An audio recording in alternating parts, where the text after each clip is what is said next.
Hey everyone, this is Kevin the Apptrepreneur, and we are doing a very random Saturday night live stream. I don't even know if anyone's going to come, to be perfectly honest. If they don't, that's fine. It's an awkward time. It's a night where people are out usually doing stuff, although a lot of people are indoors, so you never know. We might be surprised. But just in case the video happens to be very long, to anyone who might be watching this video in the future, the core point of the video will be in the first 10 minutes or so. Or, if this video is more than 15 minutes long, if it starts creeping up to the 30, 40, 60-minute range, it's because people showed up and we had a little chat. But main topic, first 10 minutes. Hey, Steven, how you doing? There's another thing I have to mention right off the get-go.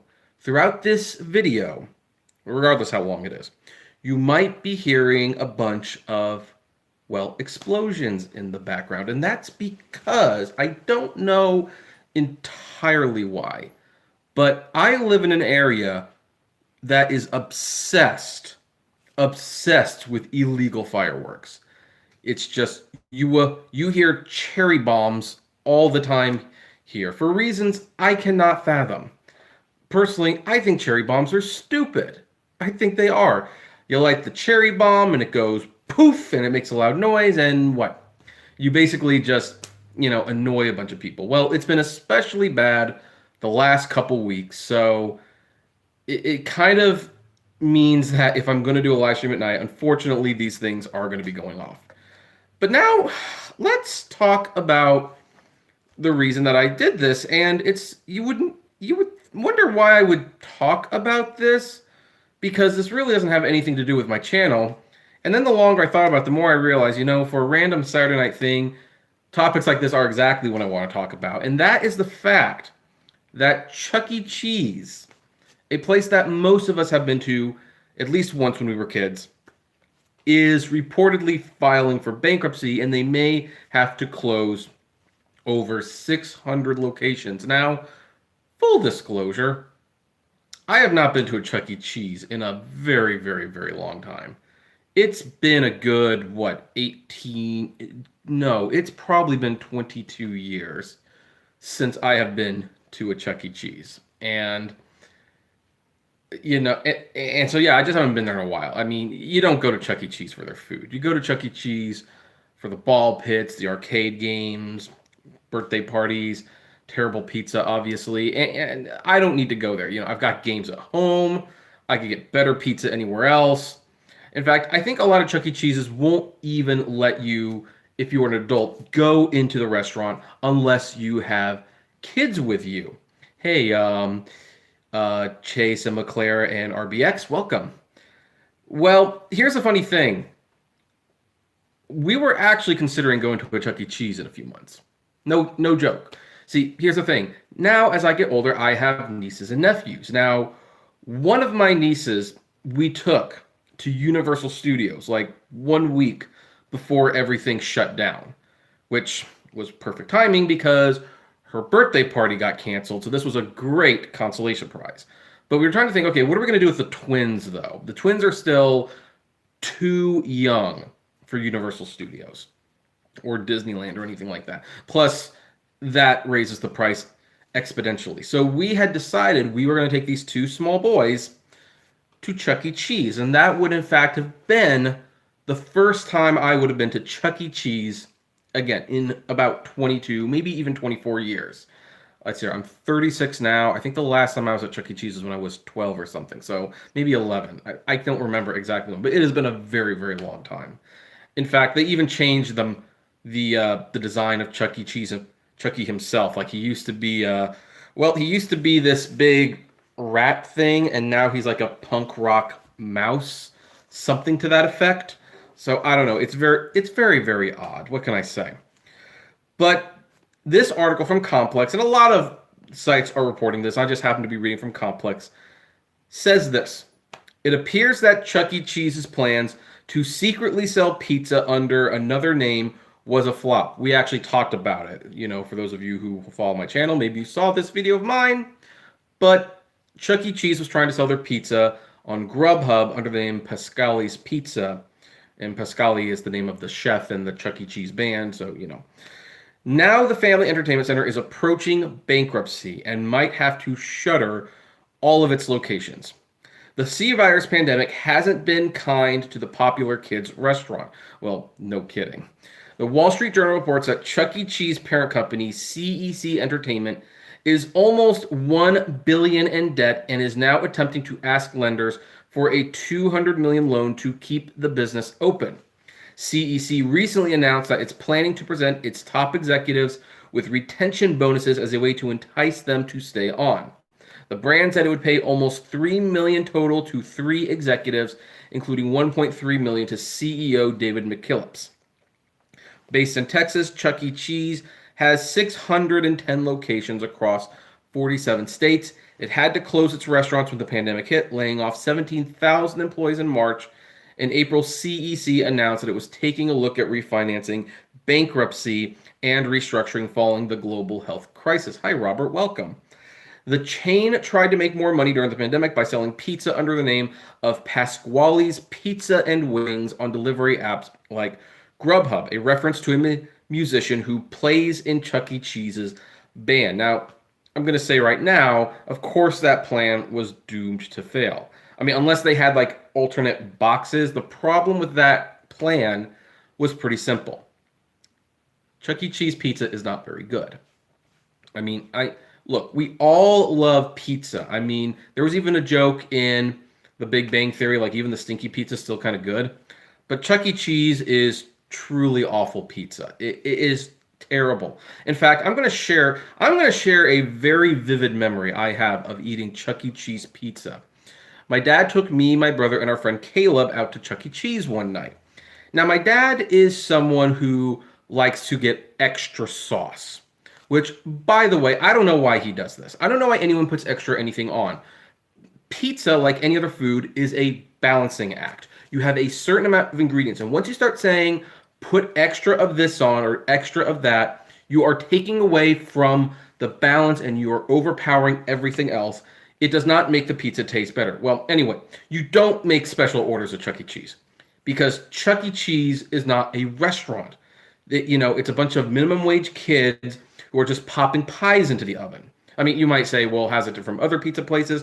Well, it's because they have other jobs. Like making the pizza is truly a side thing that they do there.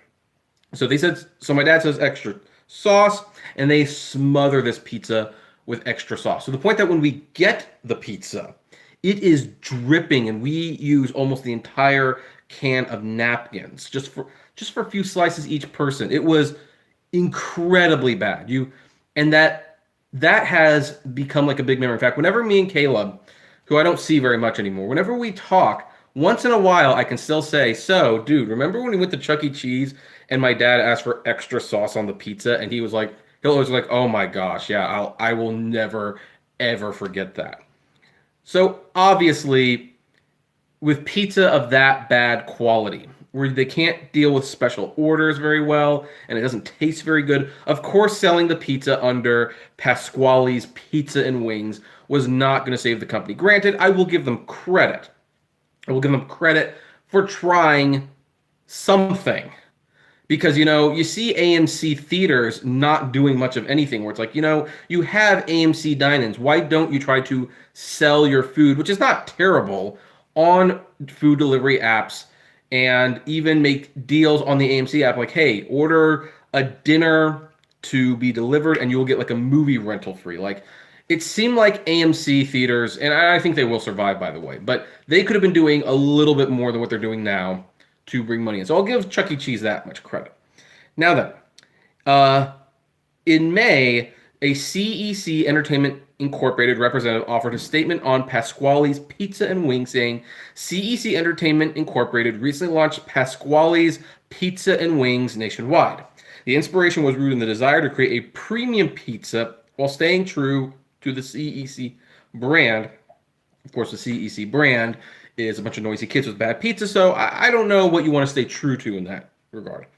So, last year, Chuck E. Cheese came under fire for rumors that it was selling leftover pizza, largely because many of the pies being sold were misshapen. Hear that? So I don't know why they brought that up in this article. It's not relevant. But so it's kind of weird. Um, so I don't know, and I see comments coming in. I will start commenting once we finish talking about this story. Again, I have not been to Chuck E. Cheese in a long time, but it kind of saddens me that this might actually happen because you know what?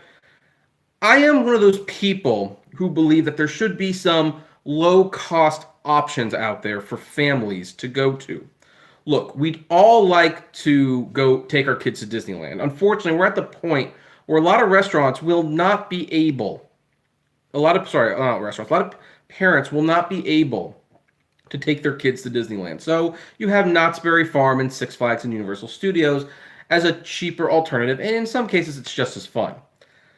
What Chuck E. Cheese actually provides a really great service to a lot of parents because birthday parties for kids are hard to do. They are very, very, very hard to do. So Chuck E. Cheese is a great place where if parents like if they want to have like their kid's first birthday party, you call Chuck E. Cheese and you set up a party there so that they take care of the balloons, the napkins, the food, the games, the entertainment, and the parents can just enjoy their time. And this is the biggest thing that Chuck E. Cheese provides. And I can't think of too many restaurants that actually have this service for parents. I mean, granted, McDonald's does birthday parties and movie theaters do as well, but Chuck E. Cheese is one of the few places where it's like, okay, the kids arrive, let them go do what they're going to do, and the parents can kind of just be there. I know that Dave and Buster's does exist, but Dave and Buster's is not for kids. Dave and Buster's has been nicknamed Chuck E. Cheese for adults, because they sell beer and everything. Although Chuck E. Cheese now sells wine, so clearly I haven't been there in a long time. Now, am I too concerned that they're going to go away? Not really, because here's the thing. A lot of companies, I think way more companies are going to be filing for bankruptcy than people realize. Because, look, you cut off a company's revenue for like half of a year. I mean, that's going to put anyone in a bad bind. What's worse, landlords, which I actually believe landlords have totally made this situation worse. Because there are many, many landlords who were still demanding rent for the months that malls and stuff were shut down. I mean, these landlords know that, hey, electricity is going to be off. There's not going to be any maintaining anything. No one can do business, but they still demand their money. And when they do that, a lot of these stores can't come back because they can't afford to be paying for rent when they don't have any income coming in. So, there's so many things that made this wrong, but I think a lot of these bankruptcies will be okay for the simple reason that, this was mandatory shutdown and nobody did anything wrong. No one's mismanaging their money in this situation. No one is doing anything. I mean, you might look, well, they have $1 billion in debt. That's not uncommon for people to use debt to grow. And as long as they're still making more money than what the, repayment is, then they will usually be fine. What ruins it is when, hey, you can't accept any money for half a year, or because we're getting close to half a year. Like, let's see here, March, April, May, June, July might be out of the question. Look, that's 5 months. That's 5 months of not making almost anything. So it's scary what's going on right now. But I think a lot of bankruptcies will allow these companies to restructure. Some places might have to close permanently, but I think most of these companies will come out the other end. And I hope Chuck E. Cheese does that. Now, it will be a struggle because one of the problems with the reopening is that you can only have so many people in the restaurant. And what's worse about Chuck E. Cheese is like the ball pit, the games, everything getting touched, breathed on. That has to be extra sanitized, and kids already carry germs anyway. So I just don't. Chuck E. Cheese might be in a more precarious position than most. But I hope that eventually it all works out. Foxy Boy says they don't have a pit ball. Well, they used to have a pit ball. It's been 22 years. Cut me a break. If they no longer have a pit ball, in fact, I'm kind of curious, like inside a Chuck E. Cheese. Let's see if what Bing brings up. So you're right. I'm not seeing any images of a ball pit. There's the sky tubes though, and there's those little cars, and oh, there's a Sonic racing game there. How neat is that? One of them has a carousel. That's not. That's kind of nice. So yeah, I guess there's no more ball pits at Chuck E. Cheese. I remember they used to have them, but again, it's been 22 years, so I don't know. Anyway, that's pretty much the main story. And just in case I want to cut this up into its own video, I do want to ask those people, what do you think of this? Does this upset you? Does it not upset you? I would love to know. Comment below, like, favorite, share, subscribe, and as always, flame responsibly. Have a good one.